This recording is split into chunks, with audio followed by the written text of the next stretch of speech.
मेरा नाम प्रणव नायक है और मैं मर्चेंट नेवी में काम करता हूँ।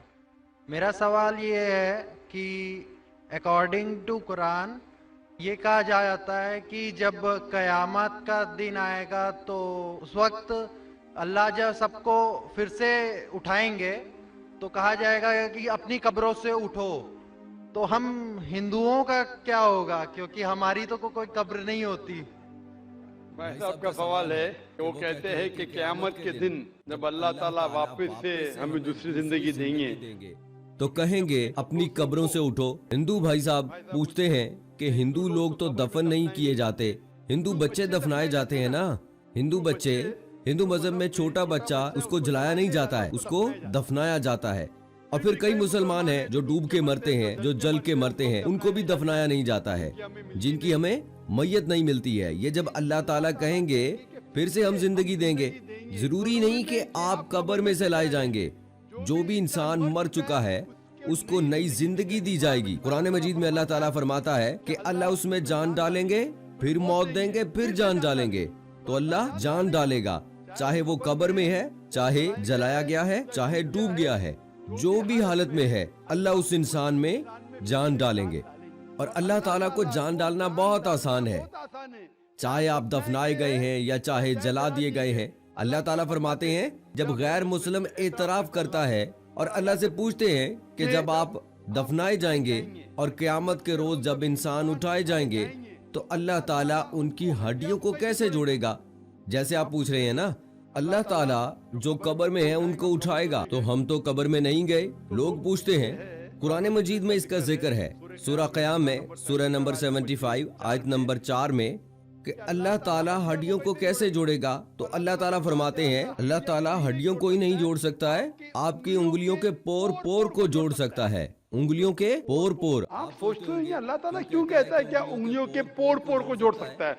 आज की साइंस ये कहती है, सर फ्रांसिस गोल्टन एक साइंटिस्ट है जो सन 1880 में एक डिस्कवरी किया था कि फिंगर प्रिंटिंग मेथड कि दो इंसान करोड़ों लोगों में भी इनके फिंगरप्रिंट यकसा नहीं हो सकते। तो अल्लाह ताला फरमाते हैं हड्डियों को तो छोड़ो, मैं आपकी उंगलियों के पोर पोर को इकट्ठा कर सकता हूँ और हूबहू वैसे पैदा कर सकता हूँ। तो अल्लाह ताला के लिए फिर से जान डालना बहुत आसान है, चाहे वो इंसान दफनाया गया है या जलाया गया है या डूब के मरा है। अल्लाह को फिर से जान डालने में, चाहे वो मुसलमान मरा या हिंदू मरा या ईसाई मरा, अल्लाह को जान डालने में बहुत आसानी है। कुन फयाकुन, और फिर से हमें नई जिंदगी दी जाएगी और फिर हिसाब किताब किया जाएगा। और हिसाब किताब में अगर आप अल्लाह के अहकामात पर अमल किया है तो इंशाअल्लाह आप जन्नत में जाएंगे, इस दुनिया के इम्तिहान पर कामयाबी पाएंगे। लेकिन अगर इनके अहकामात पर नहीं चले, उनके मुताबिक नई जिंदगी बसर की, तो आप जिंदगी में कामयाबी नहीं पाएंगे।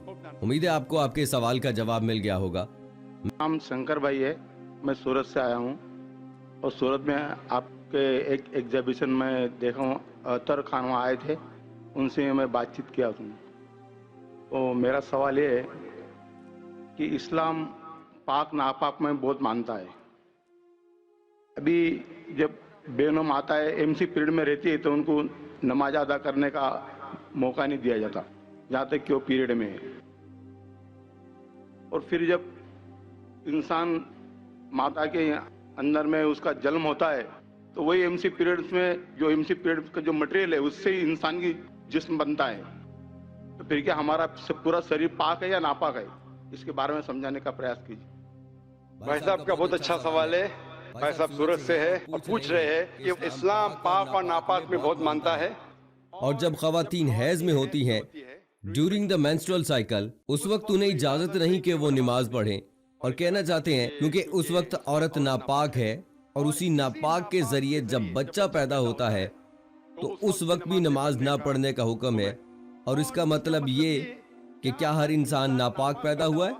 ये फलसफा इंसान नापाक पैदा हुआ है, ये ईसाई का फलसफा है, मुसलमान का नहीं। ये जो आपने एग्जाम्पल दिया, मिसाल दी, उससे गलतफहमी हो सकती है, लेकिन मैं आपकी गलतफहमी को दूर करूंगा इंशाअल्लाह, क्योंकि मेडिकल डॉक्टर हूँ, मैं जानता हूँ। औरत जब हैज के वक्त होती है during the menstrual cycle, there are various psychologic changes, जो दिमाग के चेंजेस होते हैं psychological, many psychological changes take place. तो इस changes की वजह से अल्लाह सुब्हाना व तआला ने औरतों को छूट दी है कि ऐसी हालत में आपको नमाज पढ़ने की जरूरत नहीं। छूट है, छूट मतलब कंसेशन। तो जब किसी आदमी को या औरत को कंसेशन दी जाती है, इसका मतलब नहीं कि ये उसे जलील कर रहा है। समझ गए आप ना? तो छूट दी जाती है कि आप उस वक्त जब हैज की हालत में आपको नमाज पढ़ने की जरूरत नहीं है। समझ आप ना? तो उसी तरीके से ये कहना कि इंसान नापाक पैदा हुआ तो बिल्कुल गलत है, क्योंकि अल्लाह के रसूल की हदीस भी है, हम जब पैदा हुए, जो कुरान की आयत है, हम पैदा हुए मनी से, semen, ovum as well as sperm.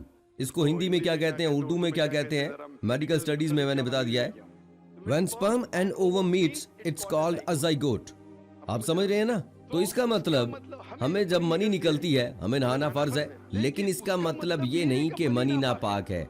हम जब हम बिस्तरी करते हैं, जो ज़ेनी हालत होती है वगैरह, उसकी वजह से नहाना जरूरी है नमाज पढ़ने से पहले। इसका मतलब ये नहीं कि मनी नापाक है। कुरान और हदीस में कहीं भी नहीं लिखा है कि मनी नापाक है, लेकिन अक्सर लोग गैर मुसलमान नहीं, मुसलमान भी समझते हैं कि मनी नापाक है। मनी नापाक नहीं है। एक हदीस है अल्लाह के रसूल की कि एक शख्स हम बिस्तरी करने के बाद मनी कपड़े पर गिर जाती है, तो अल्लाह के रसूल ने कहा इस मनी को खिरचो, मतलब जब वो ड्राई हो जाता है उसे निकाल दो, बस काफी है। तो ये कहना कि मनी नापाक है, ये हमारी गलत फहमी है। मनी नापाक है ही नहीं, क्योंकि हम मनी से ही पैदा होते हैं। तो इस तरीके से ये सोचना कि इंसान नापाक पैदा हुआ है बिल्कुल गलत है, ये ईसाई की सोच है। तो अल्हम्दुलिल्लाह जो कुरान की आयत है, एक स्पर्म से पैदा हुए, और कई जगह पे लिखा हुआ है कि हम मिक्स फ्लूइड से, सूरह इंसान सूरह नंबर 76 आयत नंबर 2 में, कि हमने इंसान को बनाया है अमसाज से।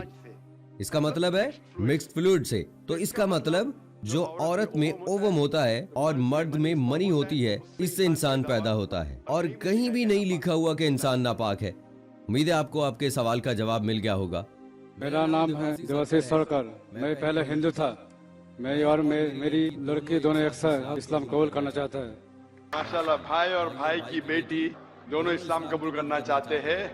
आपकी बेटी क्या खवातीन के शोबे में है? माइक्रोफोन पे वो है आपके हाथ में, माशाल्लाह।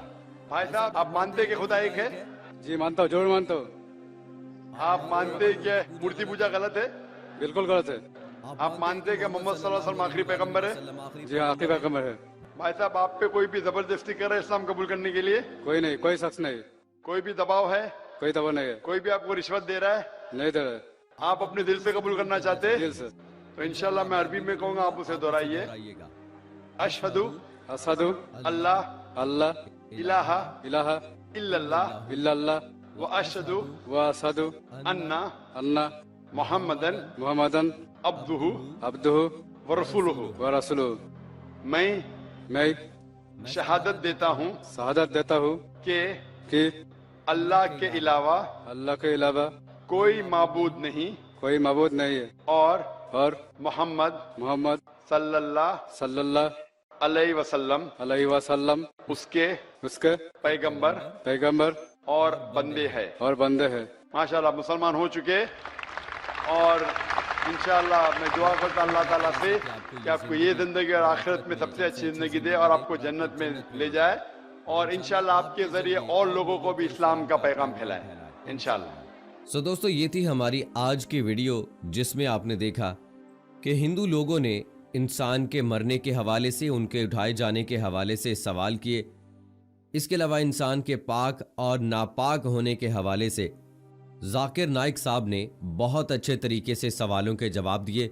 उम्मीद है आपको ये हमारी काविश अच्छी लगी होगी। हमारे चैनल सिरातुल हक को सब्सक्राइब करें, वीडियो को लाइक करें और सोशल मीडिया पे शेयर करें। कमेंट बॉक्स में अपनी राय का इजहार करें। सो दोस्तों, इसी के साथ मुझे अगली वीडियो तक इजाजत दीजिएगा। जिंदगी ने वफा की तो इंशाल्लाह आपसे फिर मुलाकात होगी। फी अमान।